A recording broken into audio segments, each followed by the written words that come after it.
Flash മാറ്റുന്നത്.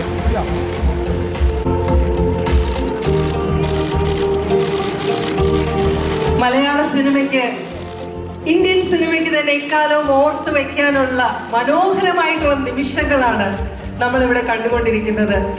പിറന്നാളുകാരന് അങ്ങോട്ടാണ് ഒരു സമ്മാനം കൊടുക്കുക. പക്ഷേ MT സാർ അദ്ദേഹത്തിന്റെ മനോഹരമായ തൂലികയിൽ നിന്നും മനോരഥങ്ങൾ എന്ന പേരിൽ Z5-ഉം സരിഗമയും ചേർന്നൊരുക്കിയ അദ്ദേഹത്തിന്റെ 9 കഥകളുടെ ചലച്ചിത്രാവിഷ്കാരമാണ് സിനിമയ്ക്ക് മുൻപിൽ സമർപ്പിക്കുന്നത്. നിറഞ്ഞ കൈയ്യടിയോടുകൂടി തന്നെ 91 വയസ്സിന്റെ ചെറുപ്പം ആഘോഷിക്കുന്ന നമ്മുടെ പ്രിയപ്പെട്ട MT സാർ